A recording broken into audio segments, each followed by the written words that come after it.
आप देख रहे हैं मुंबई बुलेटिन न्यूज। महाराष्ट्र के कोल्हापुर के विशालगढ़ में मस्जिद तोड़ने को लेकर आज मुंब्रा में युवा नेत्री मर्जिया सानू पठान और उनकी टीम ने विरोध प्रदर्शन किया और मुंब्रा पुलिस स्टेशन में जाकर एसीपी को ज्ञापन दिया और कहा कि इस मामले में जो भी दोषी हो उस पर कार्रवाई करने के लिए कहा और मीडिया के सामने अपना विरोध जाहिर किया। मर्जिया सानू पठान और उनकी टीम ने, देखिए हमारी इस खबर में।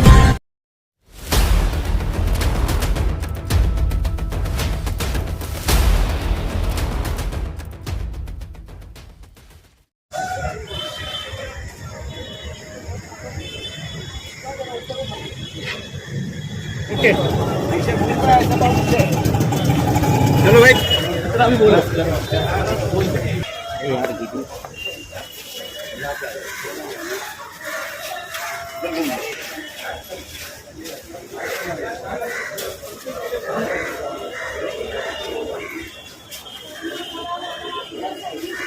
शांतीपूर्वक निषेध जाहीर करायची होती, तर म्हणून आपण शांतीपूर्वक केली आहे।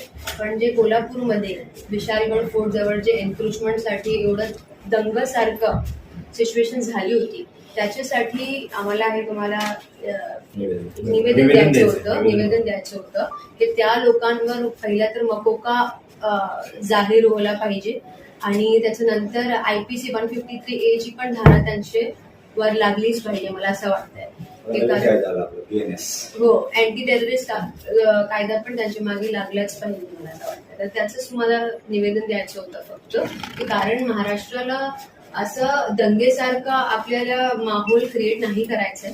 महाराष्ट्राची भूमी आणि महाराष्ट्राचे लोक हरगिज असं माहोल बर्दाश्त करणार नाहीये। आम्हाला पण सगळं कळतंय की हा एक पॉलिटिकल अजेंडा क्रिएट केलं जात आहे। तर आम्हाला महाराष्ट्राच्या युथला आणि महाराष्ट्राच्या लोकांना असं पॉलिटिकल एजेंडा नको आहे आणि डेव्हलपमेंटवर बोलणं झालं तर जास्त चांगलं होईल। तर आपल्याला फक्त हे निवेदन द्यायचं होतं।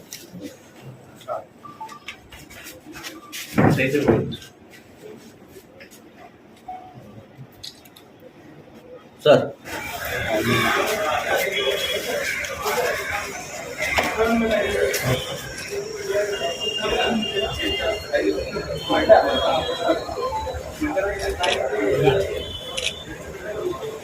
पीछे जाओ। सर आपको आज ये जो मेमोरेंडम दिया गया है, इस पर आप क्या कहना चाहोगे? जी, यहाँ पे आप सब लोगों की तरफ से मर्जिया पठान मैडम ने जो हमको मेमोरेंडम दिया है, उसका कानूनी तौर पे हम लोग जो इस पर एक्शन लेने वाली एजेंसी है वो एजेंसी की तरफ ये हमारा का मेमोरेंडम प्रॉपर चैनल में भेजा जाएगा, ताकि उसके ऊपर जो इन्होंने डिमांड की है उसके ऊपर कोई एक्शन हो जाए।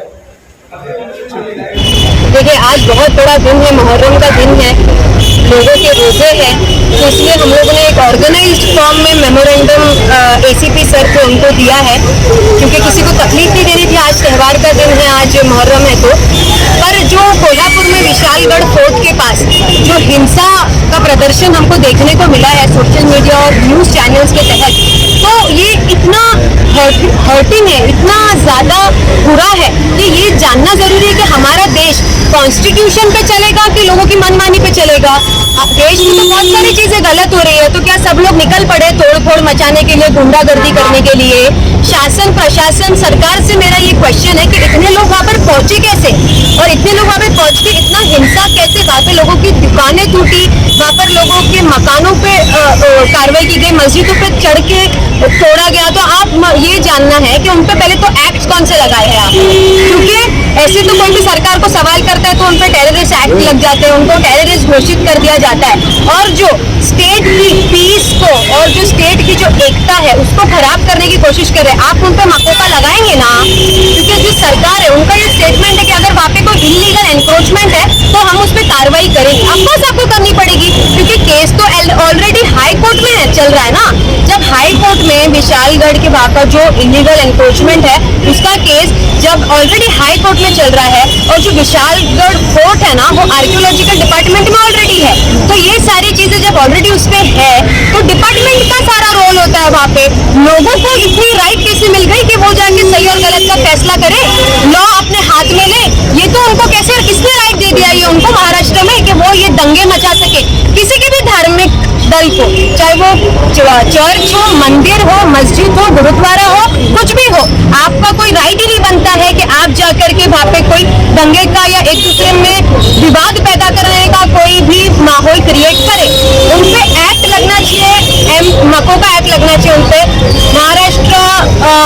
महाराष्ट्र का जो ऑर्गेनाइज्ड कंट्रोल एक्ट है वो लगना चाहिए उनके ऊपर। और दूसरा उनके ऊपर आईपीसी का 153A जो एक्ट है, जो भी रिलीजन में बीच में तोड़फोड़ करने के लिए, दो धर्म जात के लोगों को झगड़ा करने के लिए, और जो मको का एक्ट है वो ये एक्ट है कि एक पूरा प्लान प्लॉट करके कहीं का माहौल खराब करे, तो ये दोनों एक्ट उन पे लगने चाहिए। एंटी टेररिस्ट एक्ट भी उन पे लगने चाहिए, क्योंकि कम से कम 3 से 5 साल की उनकी सजा होती है, फाइन होता है, तो ये सारी चीजें उन पे लगनी चाहिए। लोकसभा चुनाव खत्म होने के बाद में महाराष्ट्र में जो ऐसी हरकतें शुरू की गई है, तो कहीं ना कहीं ये पॉलिटिकल स्टंट है, आप ऐसा कह सकते हैं? ऑफकोर्स पॉलिटिकल स्टंट है, क्योंकि लोकसभा में उनको महाराष्ट्र से अच्छा रिजल्ट नहीं मिला, तो आप महाराष्ट्र की जनता को पनिश करने की कोशिश कर रहे हैं इस तरीके से, दंगा कराने से, क्योंकि विधानसभा आपके सर पे है, तो आप वोट पोलराइजेशन कराने की फिराक में है।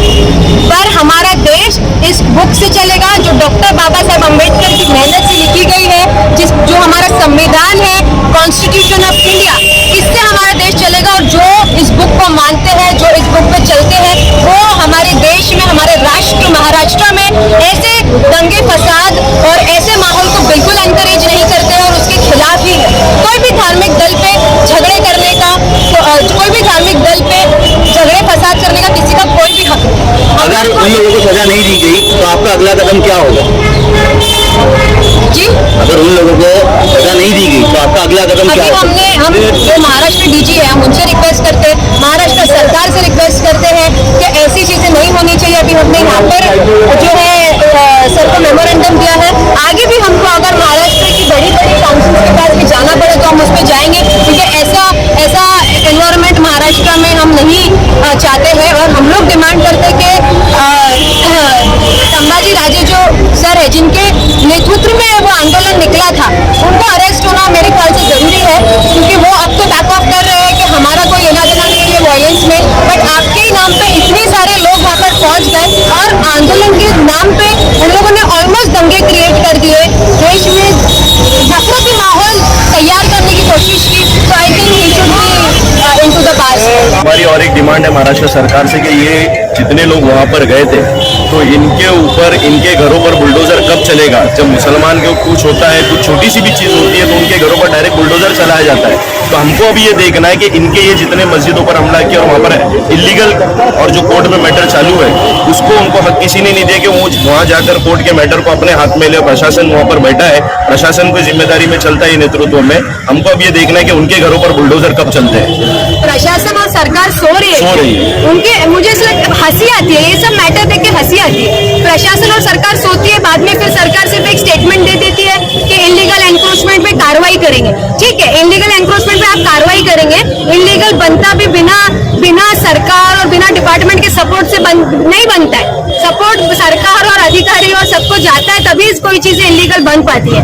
तो ऑफकोर्स ये कोर्ट मैटर है, कोर्ट मैटर के बीच में लोगों को कोई बोलने का हक ही नहीं है, जाके तोड़फोड़ मचाने का हक ही नहीं है। ऐसा तो देश में कितनी सारी गलत चीजें हो रही, सब लोग निकल पड़े क्या हाथ में बम्बू लेके, तलवारें लेकर के अपनी तरफ से सही करने का? तो फिर लॉ क्यों है, कोर्ट्स क्यों है, पुलिस स्टेशन क्यों है, प्रशासन, शासन, सरकार क्यों है? फिर इंडिपेंडेंट देश है क्या हमारा? कॉन्स्टिट्यूशन पे चलता है हमारा देश, उस पे चलने दो ना, क्यों माहौल खराब करने के पीछे पड़े हो? आपको लोकसभा में पता चला कि लोगों को आपकी गंदी राजनीति नहीं अच्छी लग रही है, फिर भी आप बाज नहीं आ रहे हो।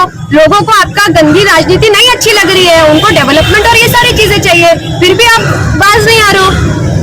जिस तरह ये माहौल को देख के मुस्लिम समुदाय में गुस्सा है, तो महाराष्ट्र के मुसलमानों से कैसे अपील करेंगे, किस तरह शांति बनाने की? जैसे हमने आज शांतिपूर्वक मेमोरेंडम दिया, हम उनसे भी यही रिक्वेस्ट करते हैं, और महाराष्ट्र के क्या पूरे देश भर के मुसलमान शांतिपूर्वक ही सारी चीजें करते हुए आए हैं। आप देखो, चाहे वो बाबरी मस्जिद का वर्डिक्ट हो या कुछ भी हो, अल्हम्दुलिल्लाह जो मुस्लिम कम्युनिटी के लोग हैं उन्होंने अपनी शांति बनाई रखी और कोर्ट का सम्मान हमेशा किया। Thank you. हमारे चैनल को सब्सक्राइब करें, बेल आइकन जरूर प्रेस करें, हमारी न्यू वीडियो सबसे पहले